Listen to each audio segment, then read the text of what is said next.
Hello, and welcome to the Wine Enthusiast Podcast, your serving of drinks, culture, and the people who drive it.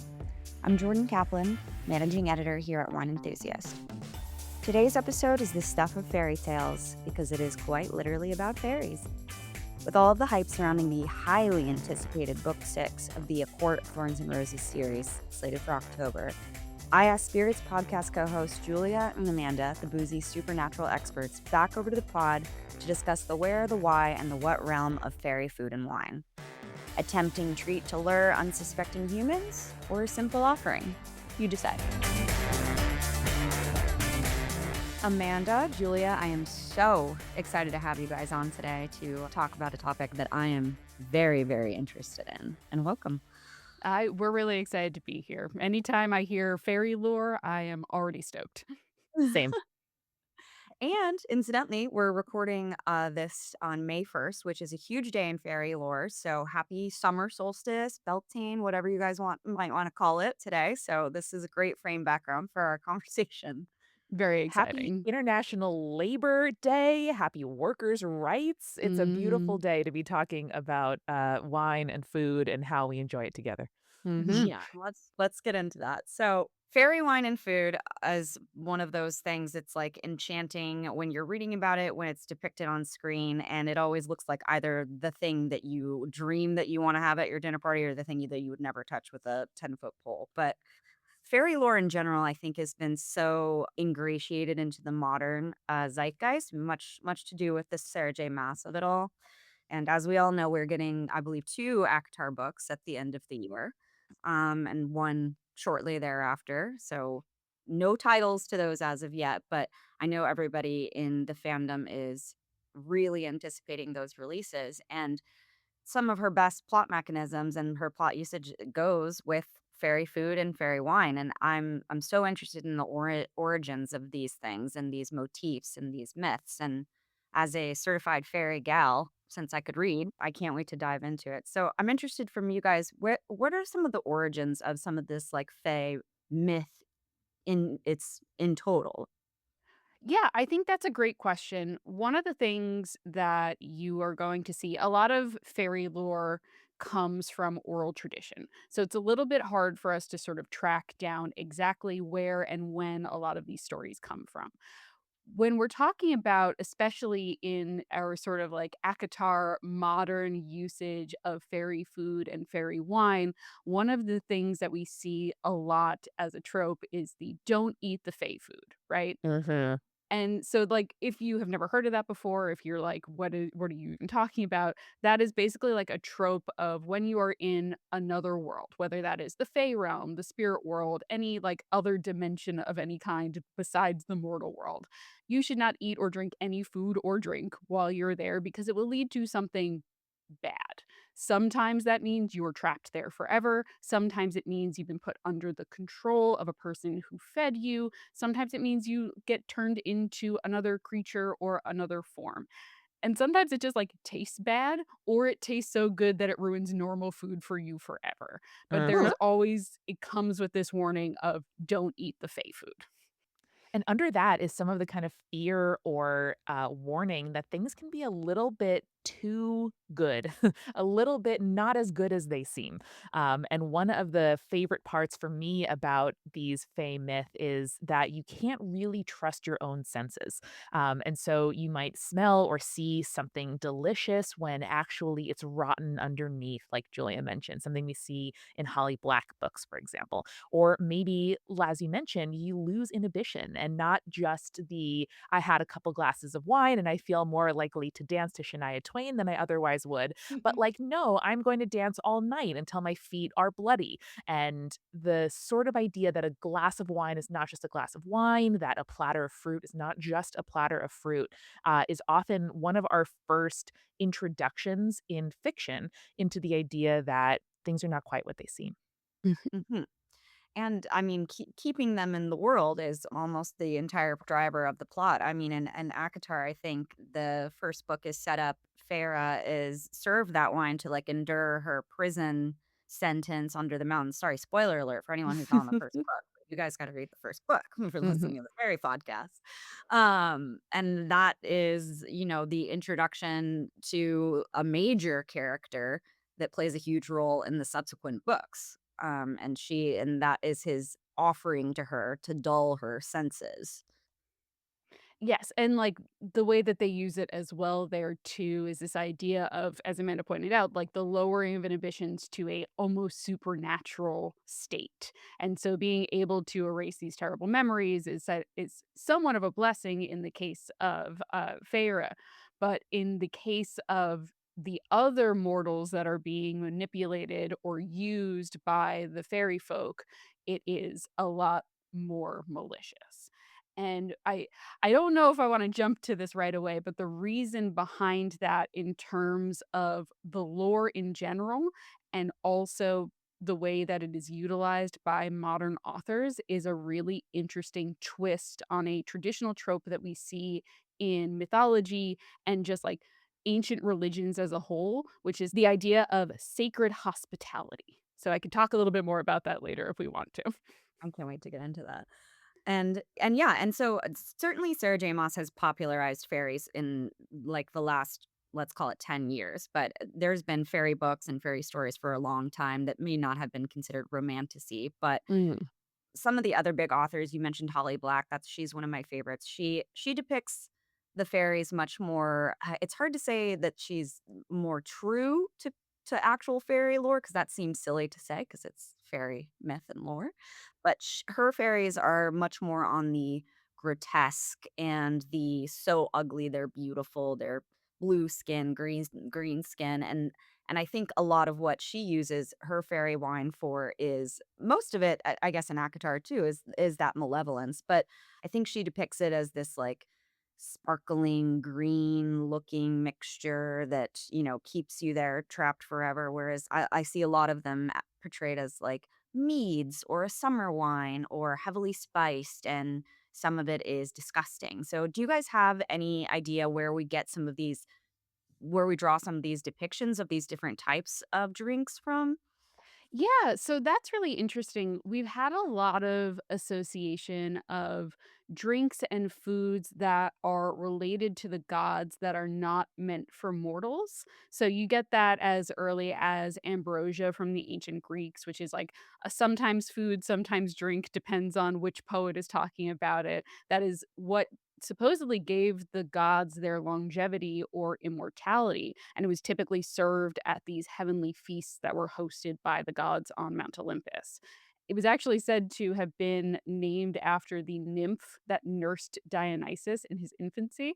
And if you want to hear more about Dionysus and sacred wine, you can listen to the other episode that we did with you guys. But it's a fascinating, like, that nymph was named Ambrosia, and then they named this sort of like mythical drink or food after her, which is kind of great. And it was also said that, like, it was so purifying that the goddess Hera, who is the goddess of marriage and the wife of Zeus, who is the king of the gods, she would use it to cleanse the defilement of her lovely flesh. So essentially, she would bathe in it and it would turn her back into a virgin. Interesting. Mhm, mhm. The only thing I know about Hera is that she's incredibly jealous, so I thought it was Yes. leading to that, but I had never heard that part of it before. Yeah, well, I mean, she's incredibly jealous because her husband is going about and doing a lot of things that would make any person jealous normally.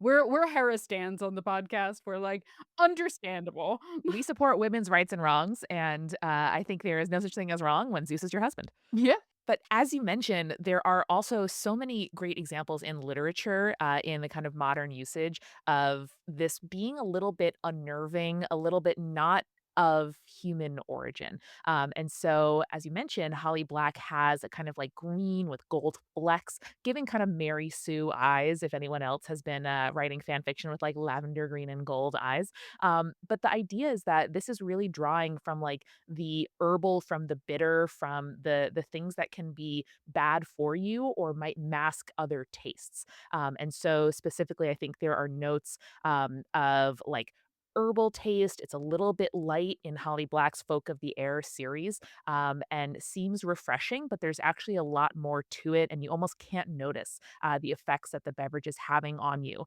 because it is, like I said, wine is a little bit more than wine. And I think particularly when we get to this idea of going into something a little bit unknowing, taking a sip without knowing what you're committing to, accepting someone's hospitality, per Julia, or taking something that you know is not quite for you, will kind of give more consequences down the line. And I really love that in Holly Black's more kind of like dark or forbidden or like supernatural and sort of consequential magic, folks don't look like exactly what they are. And that applies to the food and drink as well. I also think that's really interesting too, Amanda, kind of tying that into this idea that a lot of these authors who are telling more modern versions of these fairy tales, for lack of a better phrase, they are sort of doing it medieval core, medieval adjacent, right? And so there is this like kind of kind of true, kind of misinterpreted idea of like, oh, the peasants like what's the phrase online where it's like a Dorito would kill a medieval serf? It's Yes. kind of like that idea of like the food is so spiced. It is so out of the domain of what a typical person would eat, a mortal person of the mortal realm would eat, that it is so enticing in a way that is almost unfathomable to the main characters who are being introduced to this fairy food. Julia, you're so right. You're reminding me too of like fruit that smells so delicious, it's a little bit rotten, right? That like Oh, looks yeah. beautiful and then you get up to it and there's like a whiff of something else underneath. It is like inhumanly complex and containing like sunshine and moonlight, all at once, like incredibly sweet, incredibly bitter, and more than mortal minds could possibly comprehend. Holly Black, I think, has the ever apple or the fairy fruit, right? Like, that kind of falls into that category. Exactly. Mhm. And I think the wine and the effects it has on the actual Fae folk is very minimal to almost none in a lot of depictions, but it's the humans that are completely consumed by it, but everyone is drinking it. I wonder if there is any sort of I don't usually it says there's almost no effect on the actual Fae people. Mhm. Or it would be the same effect as us drinking normal wine normally, you know what I mean? And I think that kind of does harken back to these, like, god-like substances that are meant solely for the gods, and if a human were to drink them or eat them, it usually does not end well for them. So I think that is fascinating. What a call to adventure, right? If we think about like Joseph Campbell's hero's journey, something we refer to very often over on Spirits, it is saying to somebody, I don't think you're ready for this. And the protagonist gets to say, yes, I am. And Mm. whether they correctly assess their, willingness to get into the adventure, to take a sip of the beverage, to like take the shot they probably shouldn't take, but they're feeling it in the night and they do it anyway. It's a really wonderful kind of metaphor and maybe an aperitif for a bigger adventure of saying, well, these problems aren't mine. I wasn't made for this world. I wasn't made for this journey, but you know what? I'm going to opt into it anyway. Mm. Which, I mean, sounds not unlike the choice to have that last vodka soda at the end of the night, you know? Yeah. For me, it's the espresso martini. If I'm considering an espresso martini, it's probably time to go home. No, you're about to get transported into another world. Mhm. Yes. So, we talked a little bit about the mythology, but a lot of these motifs seem to harken back to, Persephone and eating the fruit, and then even the forbidden fruit from the Bible, these things that are you ingest, and so they become part of you, and you become part of the world, and then you're still trapped there. I know you guys wanted to talk about that sort of forbidden hospitality, and I think maybe this would be a great place to get into that, especially when you consider roots and stories like and myths like Persephone and Dionysus and Hera. Yes. So let's talk about there's a couple of examples. I think this is really interesting because I think a lot of the fairy lore around not eating food comes from that like sort of pre-existing mythology. So the fairy I can get into more of like where our fairy lore specifically comes from, where it like explicitly says, "Hey, don't eat that fairy food." It's much later than you probably would think. However, a lot of those stories probably come from pre-existing mythologies that predate there. And what's interesting too is there are a lot of stories that kind of come from across the world that deal with this. If you eat food not of your realm, there are consequences to that. So famously, the Persephone and Hades story Persephone is the Greek goddess of flowers and spring. She is kidnapped from the surface world by the god of the dead, Hades. And then, when this is discovered, the king of the gods, Zeus, demands that Hades return Persephone back to her mother, who is the earth goddess Demeter. Now, Hades has already married Persephone by the time they figured out what has happened, and so as part of that marriage ceremony, or knowing that she is about to leave, has her eat several pomegranate seeds while in the underworld, which, as a result, because she ate that food of the underworld, she is obligated to return to the underworld for either half the year or 3 months, kind of depending on which story you're reading and the amount of seeds that she ate. And so this is a story that sort of explains for the ancient Greeks why the seasons happen, but it does set this precedent of not eating food from the underworld. There's also like several other stories in Greek mythology that feature like don't eat this food or something bad is going to happen to you. For example, in the Odyssey, which shout out, we have that Odyssey movie coming out next year. Odysseus and his men land on an island that is occupied by this sorceress Circe, who offers them up a feast to Odysseus and his crew. Odysseus is the only one who does not eat the food, spurning Circe's hospitality, but the rest who do eat the food are turned into pigs. Better to be impolite and alive than full and a literal pig. So that is like a really interesting aspect of that. That's falling into that sacred hospitality, which I'll talk a little bit more about, but it's like very, very interesting that you're like, how do I find a polite way to tell my host, "Hey, I can't eat your food because I think you're gonna turn me into a pig?" Which is interesting when you remember Odysseus is a king and poison testers, the poisoning of kings is rife through the Odyssey, not to mention just history, that a gift is not always a gift and it might have a dagger hidden inside of it. Mm. Exactly. I was just considering, I did not remember that part of the Odyssey because it's been a little bit since I've read it and or watched any of it. But I'm like, is Spirited Away a telling of the Odyssey? That's exactly what happens to her Yeah. parents. Hmm. The really, like, kind of messed up part about that story too is she then, like, holds Odysseus there for, like, 10 years, and it's, like, very heavily implied that they are eating pork throughout those 10 years, so he might be Yikes. Hmm. eating his own crewmates? Mm. Who can say? Hmm. So how does some of that retelling bring us into some of the, there might be some stopovers on the way, but how do we get to this modern retelling of some of these motifs? Absolutely. So, jumping from ancient Greece, another really good kind of earlier example before we get into the explicit fairy lore is from a medieval Danish history. It's called Gesta Danorum, which is from the 12th century. And it features a lot of like Norse mythology that is sort of put into combination with these semi legendary stories of Danish history. And in this, while passing through the realm of giants, there is a hero named Thorkill who warns his companions that if they were to eat any of the food that is offered to them by the giant Gudmund, they will lose their memories and never leave the realm of the giants again. So you're seeing kind of like patterns here that are leading to our fairy lore. And so later on, they are invited to this banquet by the giant, and the hero, much like Odysseus, has to use his cunning to make polite excuses as to why he and his men refuse to eat at the table of their host. You know, as you're saying, as we're talking about these different cultures, I'm reflective on the fact that Sarah J. Maas, all of her characters are pulled, they're named from after Greek goddesses, after Norse mythology, Mhm. Egyptian. Get some Celtic in there as well. There's Yeah, explicitly a character named the Morrigan in the series. Hmm. great. Which the Mhm. Morrigan is, she's like a war fairy. Is that right? Sort of war and death goddess. She's a triple Right. goddess, so she's associated with several different forms. It's a really like more of a character that is associated with life and death on the battlefield, but also being able to heal from that. So Sarah is really, I mean, not even just, she's drawing from a lot of different places. So this truly, her iteration is like almost the, is it the, I guess it would be the amalgam of all of these different Mhm. threads.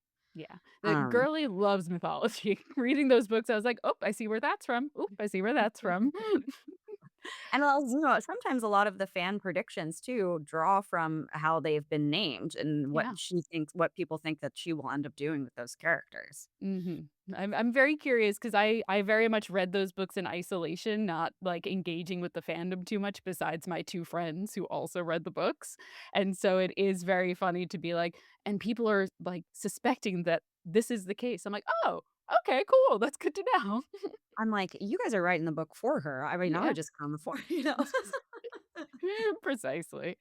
So, jumping from that sort of medieval source here, we get into these Fae stories that are coming out of like England and Ireland and Scotland. And like I sort of mentioned earlier, origins for Fae myth are complicated because a lot of them are oral traditions. So it makes it really hard to sort of nail down which stories came first, which ones are later creations, which ones are sort of like made up whole cloth. Now, from what I've been able to find in like researching this, we have probably two stories that are the earliest explicitly documented stories where the characters are told outright, don't eat the fairy food or something will happen. One of the earliest written examples of that is The Child Roland, which is a story that was first published in 1814, if you could believe how like Wow. recent that is, I suppose, and then was popularized by Joseph Jacobs' book The English Fairy Tales, which was published in 1819. So the original version, this like 1814 version that was published by Robert Jameson, he claimed that it was originally based on a Scottish ballad that predated the writing. So again, this oral tradition that people are finally like sitting down and writing down. So in The Child Roland, a boy essentially travels to Elfland to try to rescue his sister who has been taken there. He is warned by, of all people, Merlin from Arthurian legend. Merlin gets his way into so many things. I know. Yes, You'd he never really think does. you'd see Merlin so many places. Yeah, you wouldn't guess, and yet here he is. So he is warned by Merlin to quote, chop off the head of anyone in Elfland who speaks to him until he sees his sister, and that he must not eat or drink anything while in the realm. Our protagonist forgets all of that, is offered classically, we're forgetting the warnings that are given to us by people. So he is offered food from his sister who is in Elfland, who is herself sort of enchanted or possessed, but then remembers the advice from Merlin at the very last minute and therefore is not enchanted by the food. And so the explicit warning that Merlin gives him in the Child Roland text is, quote, and what you've not to do is this, colon, bite no bite and drink no drink. Sorry, bite no bite and drink no drop, however hungry or thirsty you be. Drink a drop or bite a bite while in Elfland you be, and never will you see Middle Earth again. Mm. I Mm. mean, I can see how he would have forgot such an intricate Yeah, warning. it's like I mean, a little long winded by Merlin, certainly, but Right. easy to Not known remember. for his brevity, Merlin. Not He known for shows his up and brevity. pontificates. So, another like super fascinating story, somewhat from around that time period and from the same area, is a story that is from Hertfordshire, which is known as the Green Lady. So, this is gonna, if you are familiar with fairy tales at all, this is a fairy tale structure that is often used in a lot of fairy tales. It's essentially like the youngest of three daughters is good and pure, her older sisters are not good. She goes out into the world to seek her fortune or to like help her family like raise money or whatever. And because she is so good and so pure, she is given a sort of like advice before she gets herself into a situation. So in this case, she like shares some bread and some wine with this older gentleman that she comes across while she is out to quote unquote make her fortunes. And he gives her advice being like, there's a woman down the road. She's a fairy lady, the green lady. You can go and work for her and she will like reward you handsomely as long as you are a good and hard worker. Just the only thing is you have to go and draw from this well. And she goes, okay. She goes to the fairy lady. The fairy lady brings her on as a servant and then sends her out to this well. And while she is at the well, she keeps drawing up these like individual fish from the well. So it starts with like a gold one, a silver one, a bronze one, and she like treats the fish very well. And so the fish are like, just a heads up, you can't eat or drink any food that the green lady offers you. And she's like, cool, good to know. There's this whole like Fish are story talking arc. to me. This is normal. Fish Yeah. are talking to me. It's fine. It's a fairy tale. So she basically gets sent away at the end of the tale because she spies on the green lady, and the green lady is seen dancing with a boogie, which is essentially like a goblin like figure, right? And so she's like, well, you were a good servant. You defied my orders, but you did a good job. So I'm sending you off with a bunch of riches. She gets home.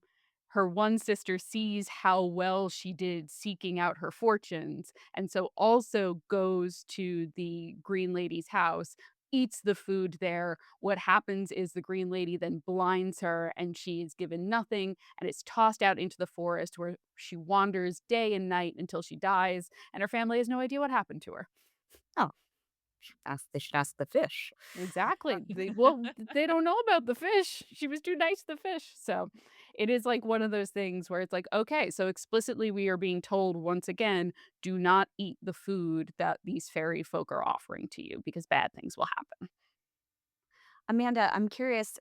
We've just heard a lot of good examples. What are some of the like literary mechanisms and like plot devices are being used in a lot of the? I mean, obviously, I think we're all getting the message that you should not eat anything that anyone gives you. But what kind of plot device are we sort of seeing in a lot of these different stories? I think one great example that we already touched on a bit is the sort of too good to be true mirage nature of some of these items. And often that is our introduction to a new setting or a new world, and really the idea of the uncanny, which is something that shows up in a lot of fantasy, sci fi, things where we're, inventing new worlds. That's something I really love about the romantasy trope is it is set in a world similar to ours, but a little bit elevated. And so we will often see this as the sort of first sign for protagonists that something is not quite right. And also the start or the, I guess, example of different kinds of morality and justice because it's not really right as we live in our mortal worlds that we would enter into a deal, for example, without having very clear idea of the terms. If I do a favor for you and then later I say, well, because I did that favor for you, you have to do something for me, you'd be like, that's not cool. It's a little bit extortionate, a little bit rude. That's not how we do things around here. We try to have a fair exchange of value. But in the fairy world, whether it's because you are a mortal entering a space where no one's explained the rules to you, or if more commonly the fair folk and the fae are cunning, are wily, are trying to get something over on you, are tricksters, you are kind of failing a test by not assuming a underhanded motive to the people that show you hospitality and kindness on their faces. And to Julia, I didn't actually run this by you, but I did a little bit of reading this morning, as you do, about the biography of W.B. Yeats. So just after the fairy stories that you're talking about published in England, this son of English colonists who grew up rich and Protestant in Ireland, W.B. Yeats, made friends with a landholder of the landed Irish gentry named Lady Augusta Gregory. And the two of them, especially as Yeats got a little bit later in life, a little bit odd, a little bit thinking about death and how he might be able to beat it, um, talking and thinking a lot about Fae and the fairies that, quote, the Irish peasantry liked to talk about so much. And so Yeats and Lady Gregory wrote a book that they claimed were like transcribed versions of oral fairy tales that they heard among the Irish peasants. Hmm. Again, they were English Protestants living in Ireland, so how true these sort of, Irish tales were, I'm not quite sure, but this is also a place, the fairy folk tales of Ireland, where we see a lot of examples of not drinking and eating the food or the wine. There's one story I really enjoy, and you can read these on Project Gutenberg. It's very exciting that a man, kind of like a bumbling Irish peasant, like walks into his house and he sees a dinner laid on his table. says, quote, "There's no tablecloth to be sure, but what the matter? It was not always Jack had one at home." And so it's a beautiful home, quote, "the choicest of fish, turbots, sturgeons, soles, lobsters," right? We're getting like insane food going on. And quote, "plenty of the best of foreign spirits. The wines," the old fellow said, "were almost too cold for his stomach." And cold, of course, being something that we don't get very often in the summer in Ireland in the 1800s. And sure enough, by eating and drinking as much as possible of the food, of the brandy, of the wine, he is indebted to the Fae for 50 years. And so this is just one of many examples of the food being too much, the wine being too seductive, and promises being underneath what you think is just a an offer of hospitality. Mhm. Now, if you ask me, I would say there's a lot to think here about perhaps the English colonizing Ireland, giving them a crop, introducing monoculture, having potato blights happen in the 1840s and 50s and many times thereafter, not just in Ireland, but also in the Highlands of Scotland, where some of these tales also originate, and how a gift from a wealthy person might in fact turn into your own downfall. I'm sure scholars much smarter and well more versed than me in Irish literature have had some things to say about this, but those are some of the connections that I'm drawing, of how needing to keep your wits about you, think a bit about the motivations of someone that's a little bit too good to be true, and also being content with your lot. This is a little bit of the, the Irish character of not wanting to reach too high, not being too tall of a poppy. But a lot of these myths kind of end in the sort of like wry lesson that if we'd just been content with what we had, we would have been perfectly fine. Instead, you reach a little bit too high, you eat the lobster, you drink the brandy, you sip the wine that's mysteriously in your house, even though you know in the back of your mind that it's not a great idea. And there goes the rest. And the Fae, they love a bargain. They love a They do. bargain. Mhm. Whether It's you know funny, you're bargaining or not. Yates book right here with a fairy on. Hey, Didn't Yes. realize it was like on my desk. You you're knew it was prepared. happening. I know. I was like, that's just, I was like, oh. I want to get to drunken mischief in Mm. fairy culture. I think it's really interesting because I think part of what makes the Fae scary to the normal mortal human, right, is this idea that they don't play by our rules. And so to have a Fae doing mischief or doing something that is outside of the realm of the normal, of the expected, that is something that is inherently, if not, like, always scary, something that tells us that they're, like, not people, you know what I mean? And so to have a, like, drunken, mischievous fairy or goblin type character causing mischief, it is one of those things where it's, one, to explain the unexplainable. So, like, you go into your barn and, like, all of the hay has been thrown around, or, like, all of the order that you have put into place within your own realm, whether that is the household or the farm or the village or what have you, having something that is messing with that order and inviting chaos is the like balancing act of mythology, right? Like there is always this sort of separation between the wild and the maintained, right? The village and what is outside the walls of the village. And I Don't think stray that from the path, little red. Don't stray. exactly, exactly. And so to go into like the Fey realm is straying from the path, right? And so to have this like chaotic force that you have no control over and to have that manifest as a drunken little goblin, I think is so sort of classic to mythology in that way. It's a little preview of the Fey world coming to the human world, where Yeah. then once they're in the realm, it's all chaos and mischief. It's not even necessarily chaos because a lot of times in like mythology and especially in the more modern interpretations of that mythology, there is, as Shakespeare said, method to the madness, where there is an idea of they have rules that we don't understand. And so that translates to us as chaos. And this is why, and I'll talk about the sacred hospitality now. This is why the sacred hospitality around Fae lore is so interesting because, in general, mythology revolves around these stories that reinforce sacred hospitality, which is this idea that if someone has eaten food under your roof, they must be under your protection. And to break that hospitality is an extreme taboo. Like some of the worst punishments that we see in, let's say, Greek mythology are when the sacred hospitality has been broken.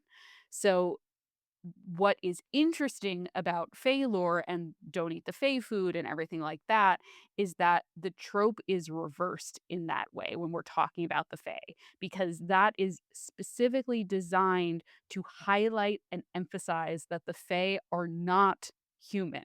And that is what makes them dangerous because something that we consider fundamentally a taboo in the human world that would be like punished by the divine if it were broken, the Fae break that taboo as a rule. It is inherently reversed, and that is what is so scary about the Fae. Yeah, it's Wonderland. It's the upside down, right? It's where everything is topsy-turvy and the things that you think no matter where you go in the world, somebody will offer you, a clean place to sleep, some bread, some water, something to fill your stomach, help you get to wherever you're going. Even that is something you can't count on when you are with creatures that are so different from us that even this, I would argue, definition of humanity, which is basic hospitality to others, is broken. And that, of course, that risk can be sexy, right? Even in Akatar, right? Like you have a guide. There is a character that is helping our mortal to figure out, understand, navigate, stay safe in this world. There are people giving warnings to this, younger sister who's doing her best. She shows her pure heart, and they try to help her in turn. And that is also, I think, one of the reasons why the fairy food and wine is so popular among modern romantasy, because, of course, it's sexy to share a meal, sexy to share a drink, right? These are tropes that we know, but there is this undercurrent that heightens it all of risk, of danger, of care, and of someone choosing to violate the norms of the world they're from in order to protect then the sexy lady who came under their mountain. And it's actually it's funny, I was just thinking of another, part during ACOTAR between the Fae, food and that those hospitality rules are restored. I think a major part of the Fae lore in ACOTAR is they have what's called the mating bond, Yes, they which is do.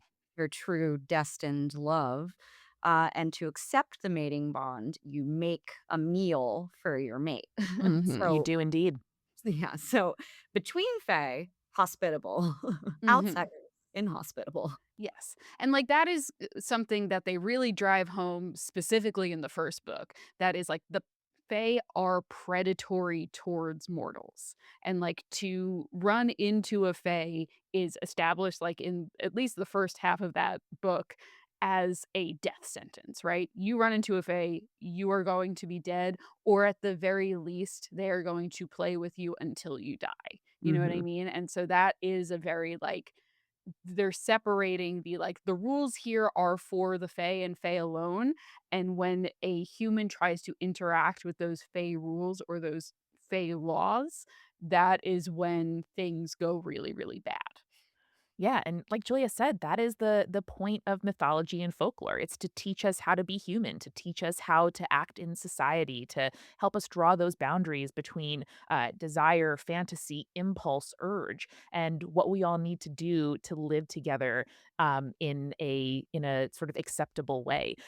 One of my favorite figures from Irish mythology is actually a cousin to the leprechaun. It's called the Clurachaun, I which was is hoping you would talk about this. specifically a leprechaun style little guy, 6 inches high, looks like a little gnome, who lives in the bottom of breweries and distilleries. And this is a great example too of like, okay, a little bit of drink is okay. It's part of the Irish character. What are you going to do? But excess is excessive. That's too much. That's not what we're going to do. And so, as in many examples of folklore, the Clurachaun he sort of exemplifies human tradition and habit gone a little bit too far. Mm. And so he's the example. He's the one you can point to say, that's actually a little bit too much. When you like your drink too much, when you like excess too much, I love that he like wears silver buckled shoes. He wears blue stockings. Okay, blue is very expensive fabric in Ireland in the Indigo. 1700s. Yeah. He likes finer things too much. And of course, he likes to drink too much. And so for the Cluricon specifically, if you have, as in many Fey lore, a modest and measured relationship with him, he'll prevent your wine and beer from spilling. He'll make sure that thieves don't come and steal your wares. He'll keep the cellar really nice. He'll make sure it's clean and orderly and also give you some warning if there is like a danger coming toward your household. But if you break that symbiosis, if you make bad drinks, if you disrespect him, if you disturb him, or if he just turns malicious, then there could be things being broken, animals being frightened, attacking people that offend him, and almost worst of all, spoiling your wine. I do think it's really interesting. There is a certain like line in which there are fairy creatures that are cool associating with humans. Like we talk a lot about that with like house brownies or house spirits that are like these spirits that almost have a symbiotic relationship with humans in mythology. And We then live in we a have society, Julia. exactly. You I get your wanted to beer, say that we get your earlier. milk. But, like, this idea of, like, yes, okay, so, like, I'll do these things and you'll help me out in this way. But the minute that that relationship is soiled or the minute that the rules are broken, that's when the chaos breaks loose, right?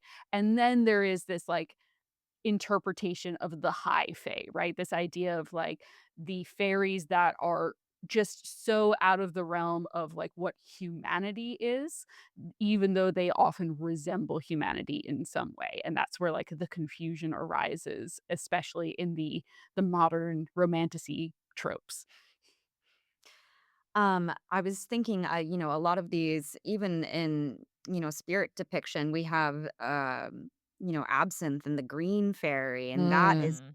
bargain that you go into with that green fairy during the consumption of absinthe. It should only be this many, or, bad things will happen. You'll start to hallucinate. And I'm starting to think, just like different ways that shows up in drink culture. Mm, for sure.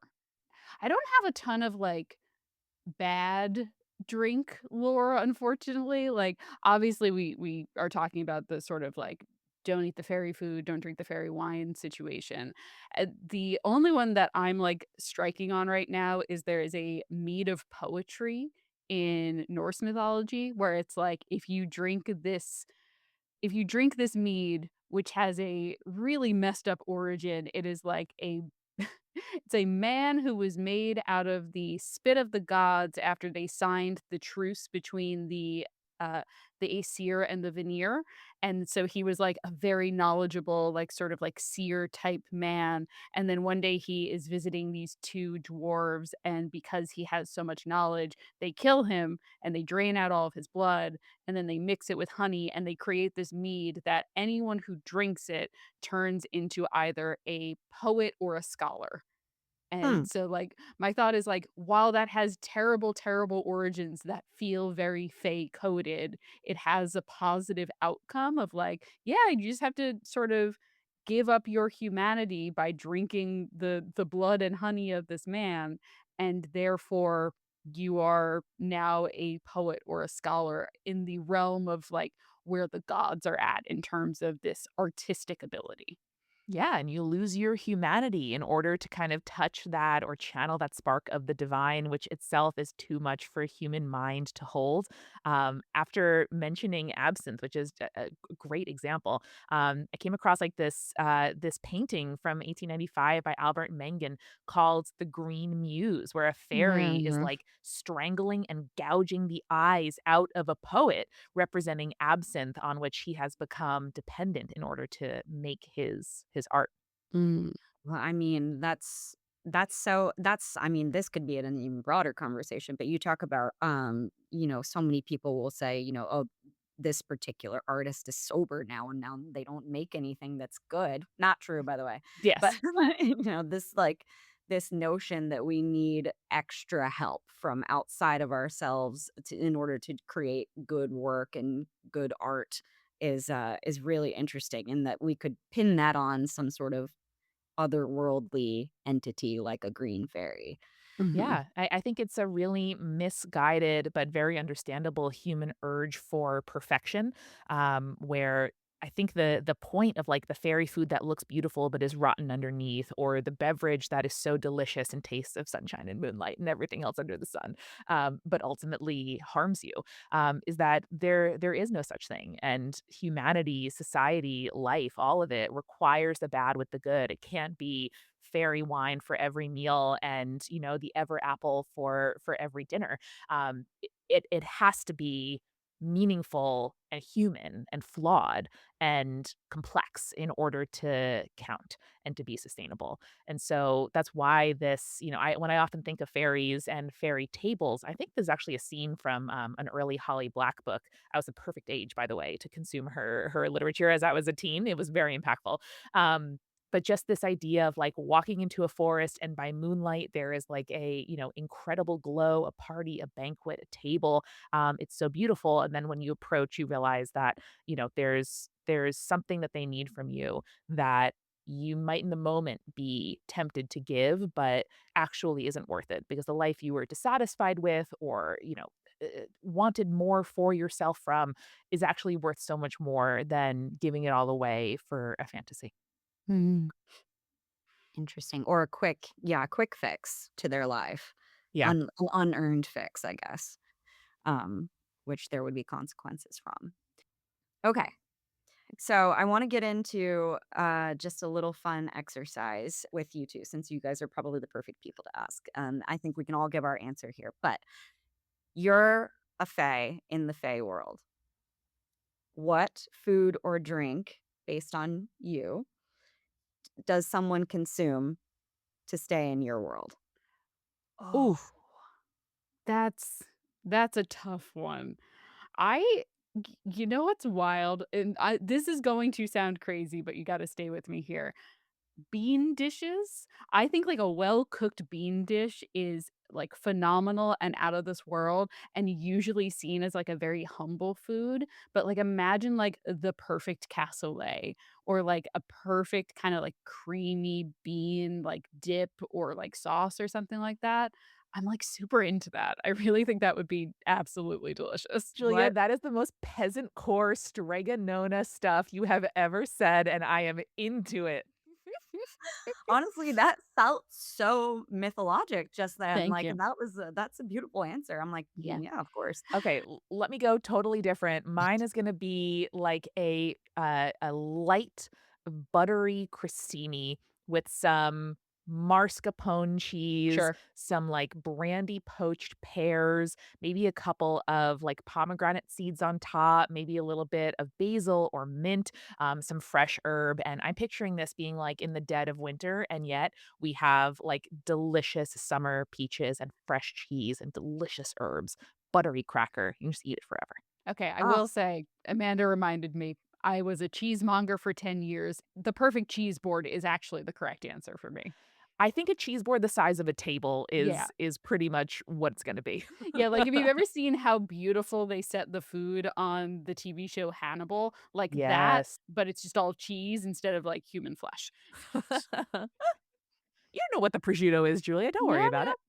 and that's maybe one of the most irresistible things to humans currently is the perfect cheese board. So, Oh, I yeah, mean, it how better to is. capture them? And you guys just gave such beautiful answers, and my answer is so outside of that. But I think I can personally never resist the siren call of a Nerds gummy cluster. So, Oh, Yes.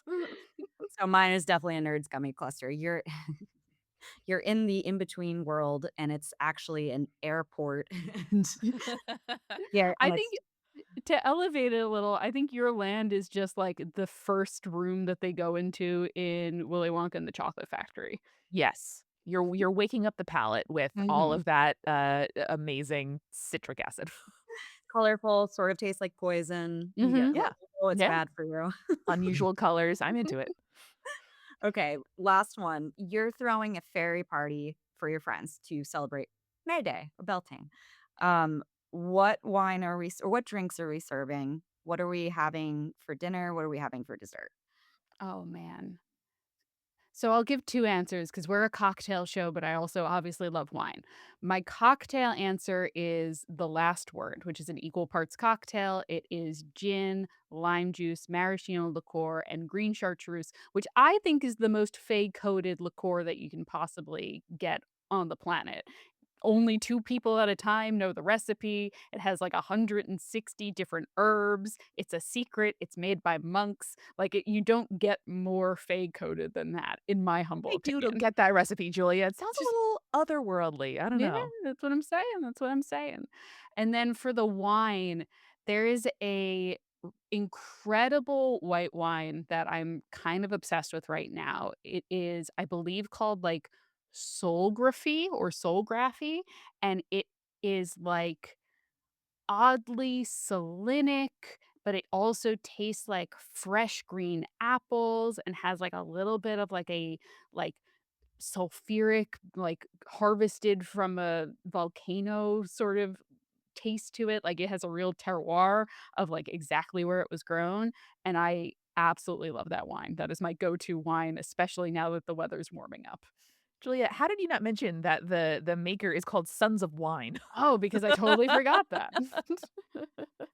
I think I would get an amazing, delicious orange wine. That's been my go-to. I'm a trend girly, and orange wine has not left me since a few summers ago. And specifically because we're recording here on International Workers' Day, I think I would try to source one from a wine cooperative, from somewhere that Mm, people can do the wonderful risk-sharing enterprise of going in together on costs and also profits. I think there's nothing more human than that. hell yeah. Beautiful. I think I would go with I can't stop thinking about this wine. I tried it a couple of months ago. It's an Austrian sect, which is sect is the Austrian and German equivalent to a their sparkling wine, if you will. Mhm. And this particular one was made with Gruner Veltliner, which to me was so interesting. And it tasted almost citrusy, a lot of green apples. So something more akin to like a sparkling Sauvignon Blanc. And it was Ooh. just the strangest but best thing I've had in a long time, and I can't stop thinking about it, and I feel like that is very a Fae feeling. That's how Mhm. I felt the first time I had Lambrusco, where I was like, "It's sparkling and also red? How is that possible?" A little sweet, it's so good. Yeah. That's how I felt when we did a live show in Chicago and someone served Malort to me on the stage, and I said, "We're Cursed. doing this," and it felt like I fell down a rabbit hole. That's from a nefarious fairy for sure, For Malort. sure. Trickster energy. That's why they only serve it in little 2-ounce glasses. You can't take more than that. Okay, what are we having for dinner? Okay. I think you have to do a sort of like wine braised meat of some kind, right? Ooh, And let's I think go. it's more mysterious if you don't know what the meat is. Julia said, I'm bringing Hannibal into this." Okay. No, I am so sorry because, like, talking about this, I realized that the book that I'm currently reading, which is called The Starving Saints by let me look that up real quick.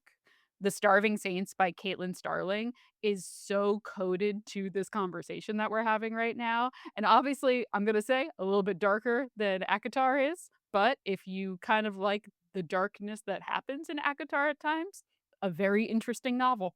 I'll take that recommendation.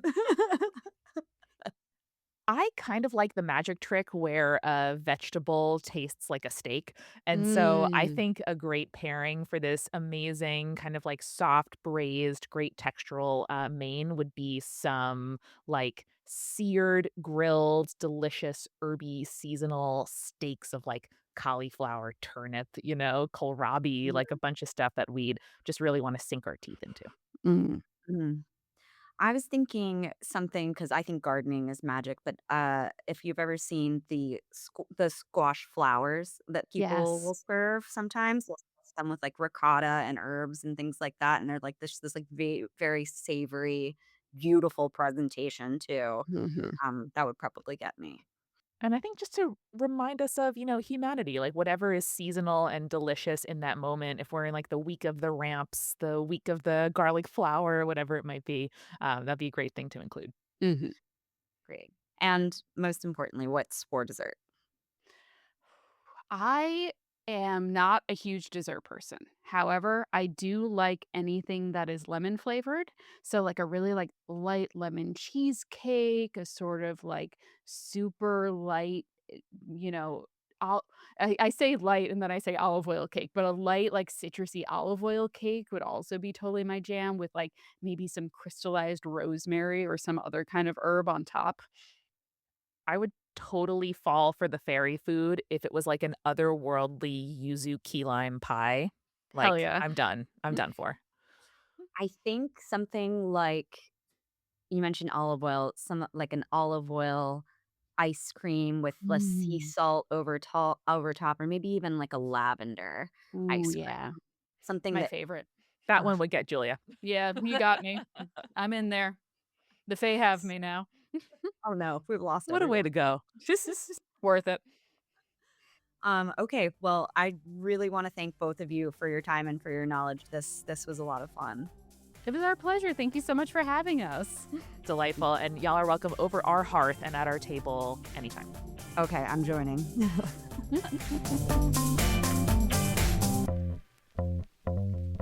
I want to thank Amanda and Julia for their time and magical answers. You can catch new episodes of the Spirits Podcast every Wednesday to listen and learn about all things spooky and supernatural. You can email us your comments and questions at podcast@wineenthusiast.com. Remember, you can subscribe to this podcast on Apple, Spotify, and anywhere else you listen to your favorite shows. You can also go to wineenthusiast.com/podcast for more episodes and transcripts. I'm Jordan Kaplan. Thanks for listening.